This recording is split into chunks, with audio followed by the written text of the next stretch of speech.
Hi, good day everyone. This is Vin. Welcome to NC Rizal Properties. Alright, if you're looking for a house na kasya yung 3 to 4 cars, lalo na kung top priority nyo yan, 3 to 4 parking space, ano pa ba? Gusto nyo ng bonus, Metro Manila Skyline?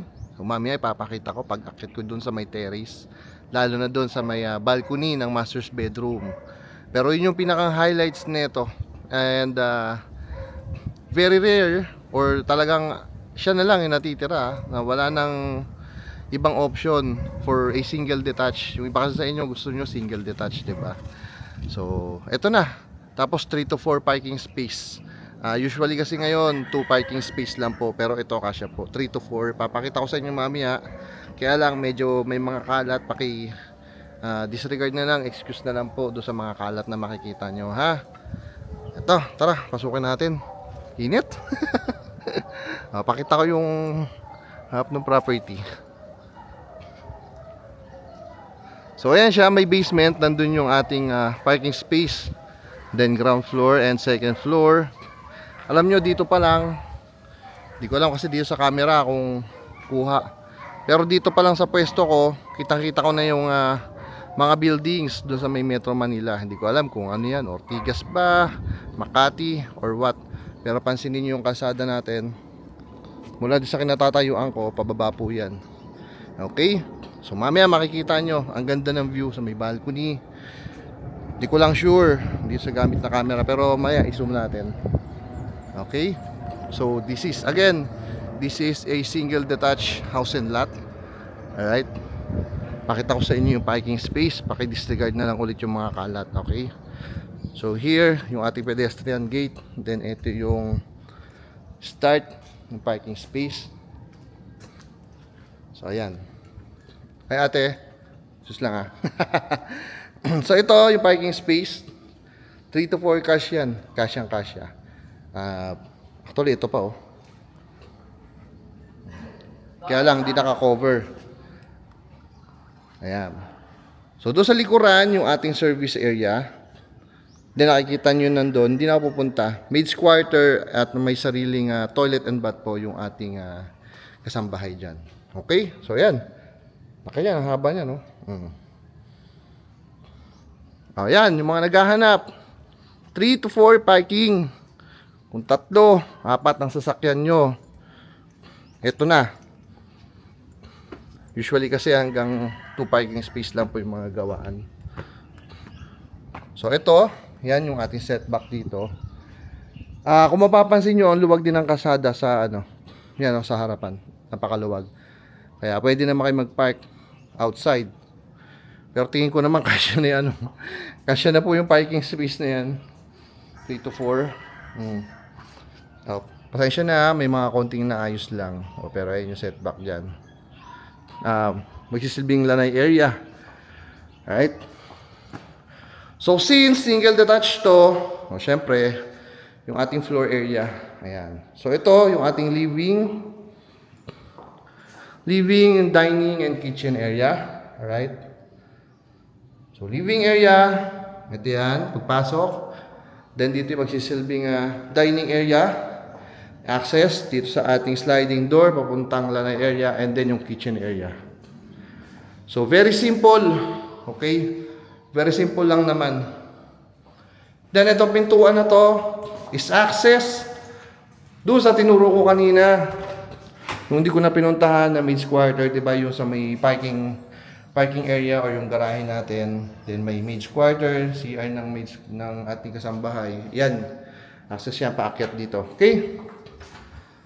Aside from maid's quarter, meron tayo ditong guest room. Or pwede rin naman sabihin natin senior room. Enough space naman po. Dito sa kinatatayuan ko, kung mapapansin nyo, meron tayong sliding window. Dito pa lang, ang ganda na ng view. Nakikita ko na yung mga buildings or Metro Manila Skyline. Yan. Hindi lang kita dito sa camera, pero pag nandito kayo sa personal, ma-appreciate nyo. Lalo na pagkagabi. Ganda yan. Right? Then ito yung ating common na toilet and bath dito sa ating ground floor. Tawid. Ang init kasi kanina sa labas eh. Okay, so ito yung common toilet and bath sa ating ground floor. O, again, kitchen, dining, and living area. Sobrang simple lang.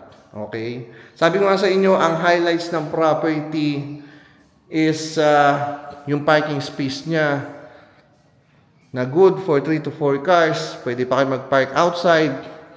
And of course, single detached. Na very limited. Actually, wala na. Kung hahanapan nyo ng detached, this area, wala. Kung compare natin to sa iba, mura to, 15.7 million po yung price kasi natin dito. Okay? So, first bedroom, dito sa ating second floor. Ayan. Ganda ng view. Ito na oh. Ganda. Wow. Check ko lang. Kaya.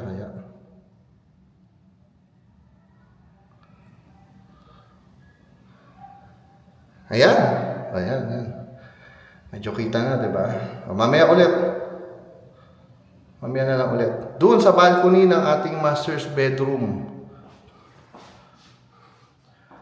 Ito, yung built-in cabinet ng ating first bedroom.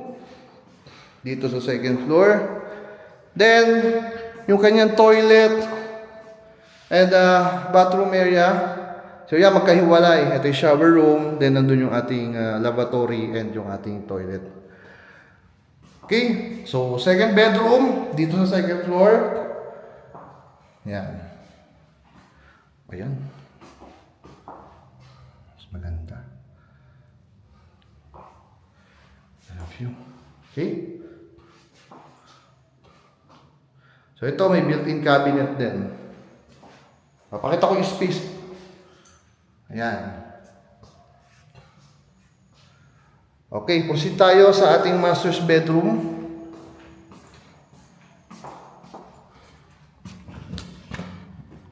Again para po ito sa mga naghahanap ng 3 to 4 parking space. Alright? So, yung master's bedroom natin, ayan yung space. Mamaya ako pupunta sa balcony. Pakita ko muna yung ating cabinet and yung kanyang toilet and bath.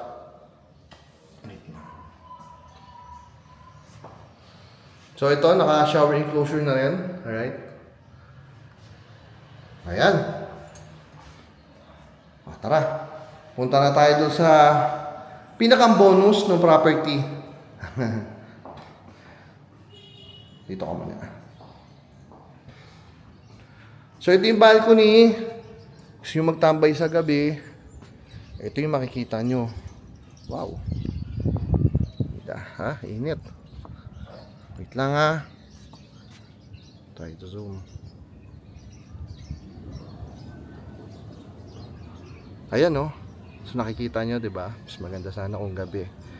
Pero kung ngayon pa lang, ganyan na. What more? Pagka night view. Diba? So ayan, kitang-kita nyo naman, di ba? Kitang-kita nyo dito sa camera.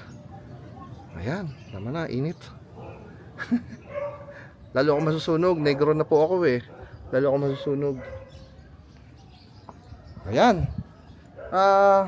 Sabi ko naman sa inyo, di ba? Yun yung pinaka-highlights ng property. Bonus po natin yung napakagandang view ng Metro Manila skyline. So, very rare. Again, 15.7 po yung price natin dito. Fixed price po tayo. Okay? Dati siyang 16.8 million, if I'm not mistaken. Alam ko parang gano'n 16.8 million po yung price nito dati. Ayusin ko lang yung camera. Then ngayon, ayan, 15.7 fixed price po tayo dyan, Ayan.